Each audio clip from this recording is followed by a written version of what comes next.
Welcome to Tree of Knowledge. Are you looking for financial security? Do you need to make a financial plan for your retirement? This is your opportunity to learn the 10 steps the Bible teaches on how to create wealth. Let these 10 steps open your mind to the possibilities and opportunities available to you. Today, we explore how biblical wisdom can guide us to financial security. Let's dive into the Bible to uncover timeless principles for creating wealth. Have pencil and paper handy to write your thoughts and insights as you watch the video. As you watch each step, stop and think about how that step applies to you. Write down what more you need to know and where you can get more information. Take your time and stop the video often to consider what you've heard. The more involved you get, the more likely you are to reach your goals. Folks, the first step to financial freedom is taking control of your money. And that starts with a budget. I know, the dreaded B word, but trust me, a budget isn't about deprivation, it's about intentionality. It's about telling your money where to go instead of wondering where it went. Start by listing all your sources of income. Then track your expenses for a month, and I mean everything. You'll be surprised where your money is actually going. Now, categorize those expenses. Needs versus wants. Needs are the essentials: housing, food, transportation. Wants are the extras: vacations, entertainment, that new gadget. Now here's the key. Set spending limits for each category. Be realistic, but also be disciplined. And don't forget to build in savings. Consider this your freedom fund. A budget is your roadmap to financial peace, folks. Step 2. Save regularly. Proverbs chapter 21 verse 20 says, "The wise store up choice food and olive oil, but fools gulp theirs down." That's as true today as it was back then. Saving isn't just about putting away a few bucks here and there. It's about building a foundation for your future. Remember that budget we talked about? Now it's time to put it to work. Look for areas where you can trim the fat. Every little bit adds up. Aim to save at least 15% of your income, start small, and gradually increase it over time. Think of it like this: you're paying yourself first. Before you spend on anything else, put that 15% into your savings account. Build an emergency fund. Life happens, folks. Having 3 to 6 months worth of living expenses saved up can be a lifesaver. It'll keep you out of debt and give you peace of mind. Remember, saving isn't about deprivation, it's about freedom. Step 3. Avoid debt. Let's talk about debt, folks. It's a topic that affects almost everyone at some point in their lives. Proverbs 22 verse 7 warns us, "The borrower is slave to the lender." This ancient wisdom still holds true today. Debt can be a real dream stealer. It can sap your energy and your resources. It can keep you trapped in a cycle of payments, stress, and financial instability.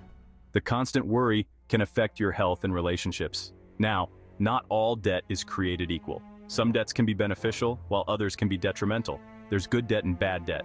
Understanding the difference is crucial. Good debt, like a mortgage on a house, can actually build wealth over time. It's an investment in your future. But bad debt, like credit card debt or payday loans, will eat you alive with high interest rates and fees. These can quickly spiral out of control. The problem with debt is that it robs you of your future. It limits your options and freedom. Instead of investing in your dreams, you're stuck paying off past purchases. This can be incredibly frustrating and demoralizing. It's like driving with the emergency brake on. You can't move forward effectively. So how do you avoid debt? Live within your means. This requires discipline and planning. Don't spend more than you earn. It's a simple rule, but often hard to follow. If you can't afford it in cash, don't buy it. This helps you avoid unnecessary debt. If you're already in debt, make a plan to get out of it quickly. The sooner you start, the better. Start by tackling the debt with the highest interest rate first. This will save you the most money in the long run. Once that's paid off, roll that payment amount onto the next highest debt. This is known as the snowball method. Get out of debt and stay out of debt. Financial freedom is within your reach.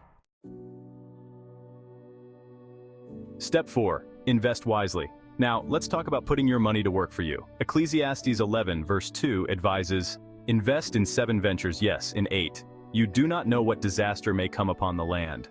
Diversification is key. Spread your investments across different asset classes like stocks, bonds, and real estate.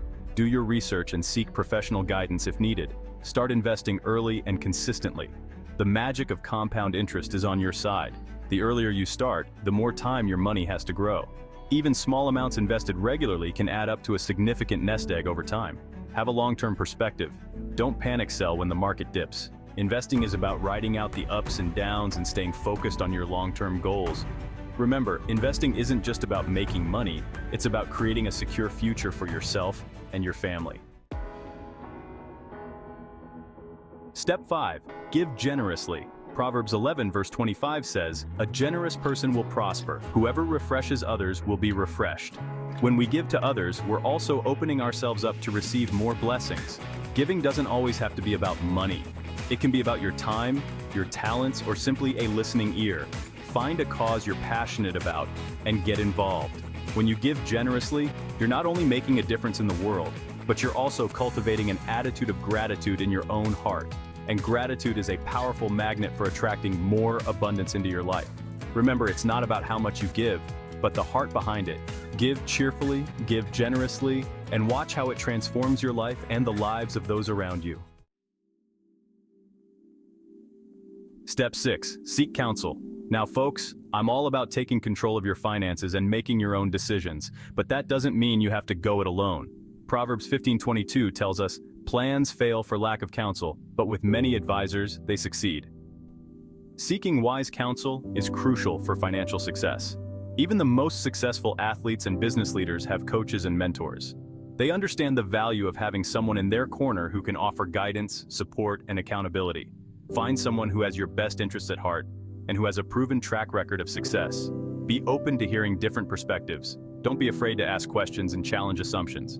By seeking wise counsel, you can gain valuable insights, avoid costly mistakes, and make more informed choices that will lead to financial freedom. A word of caution: choose your counsel wisely.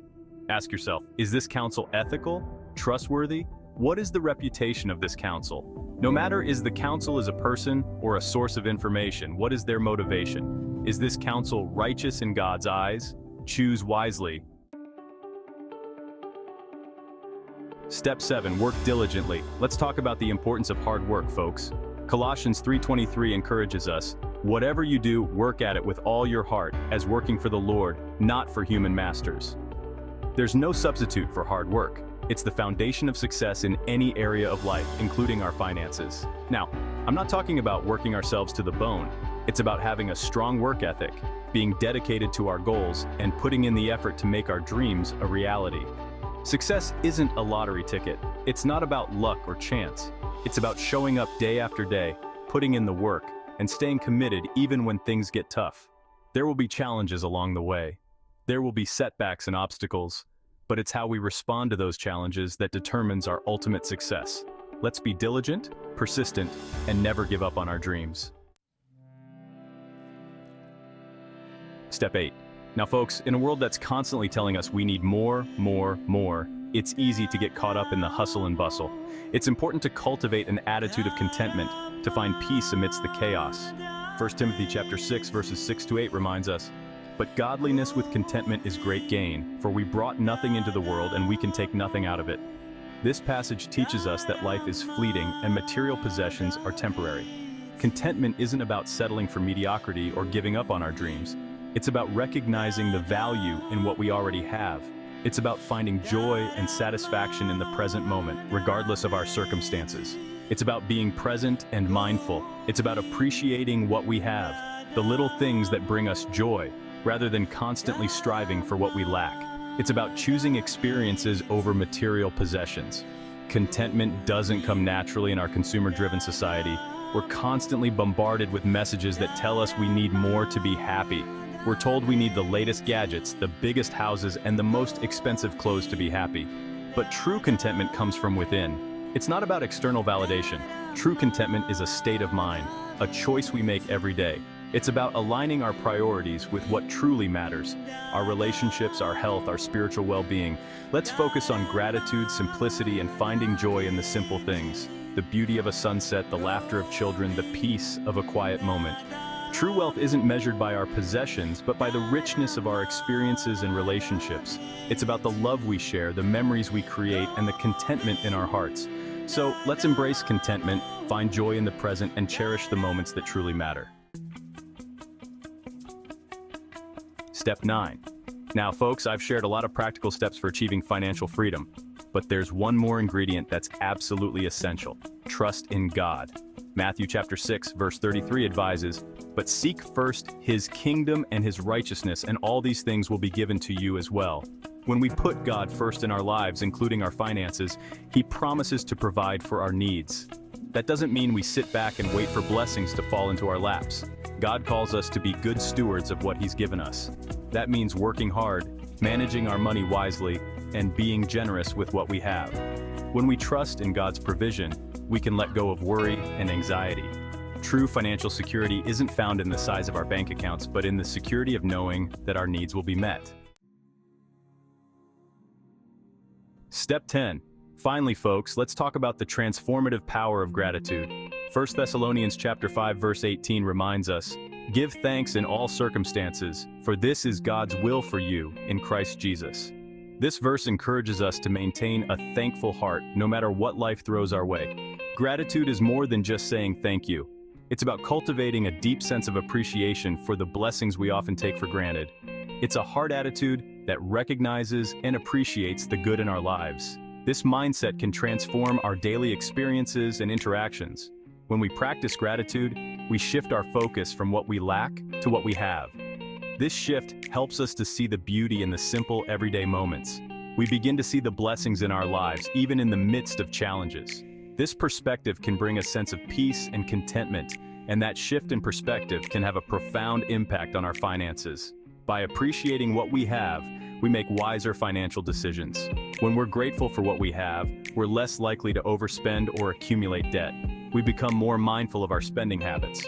We're more content with our current situation and less likely to fall prey to consumerism. This contentment leads to a simpler, more fulfilling life. Gratitude also opens our hearts to receive more blessings. It creates a positive cycle of giving and receiving. When we appreciate what we have, we're signaling to the universe that we're open to receiving more abundance. This openness invites more good into our lives. Let's take time each day to reflect on the good things in our lives, big and small. This daily practice can transform our outlook and our lives.